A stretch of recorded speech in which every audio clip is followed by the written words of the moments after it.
আসসালামু আলাইকুম রহমতুল্লাহ। আপনাদের জানাচ্ছি কিচেন টু কোরআন এর 11তম এপিসোডে স্বাগত করব। খুব সাধারণ একটা জিনিস, সেটা হচ্ছে প্রোটিন। খুব অল্প উপকরণে কিন্তু খুব টেস্টি আর হেলদি। আর আজকে সাথে থাকবে সূরা বাকারার 5ম আয়াত। অর্থ ব্যাখ্যা। বিসমিল্লাহির রহমানির রহিম। উলাইকা আলা হুদাম মির রাব্বিহিম ওয়া উলাইকা হুমুল মুফলিহুন।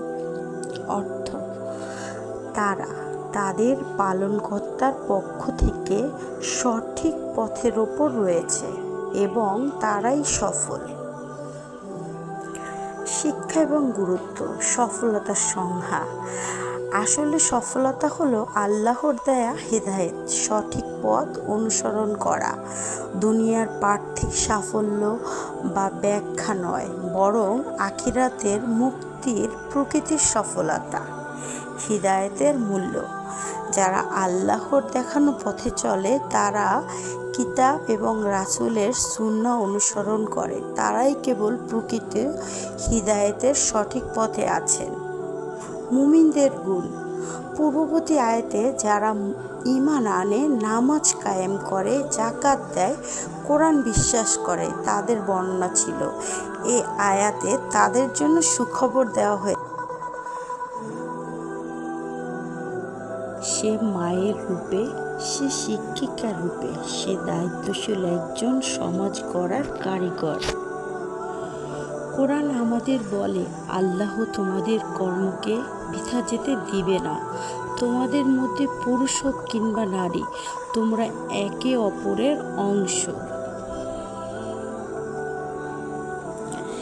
ইসলামে নারী শুধু ঘরের নয়, বরং জ্ঞানের আলো ছড়ানোর অন্যতম পথিকৃৎ। খাদিজা রাদিয়াল্লাহু তাআলা ব্যবসায়ী ছিলেন, আয়েশা রাদিয়াল্লাহু তাআলা ছিলেন বিশাল জ্ঞানের অধিকারী।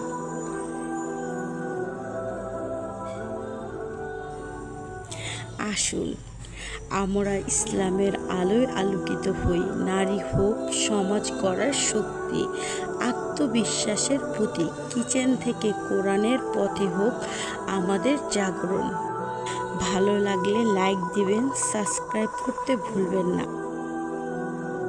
আসুন প্রতিদিন একটু একটু করে নিজেদেরকে বদলাই, কোরআনকে জানি, কোরআনকে বুঝি, আর কোরআনের আলোয় নিজের জীবন গড়ি। আসসালামু আলাইকুম রহমতুল্লাহ।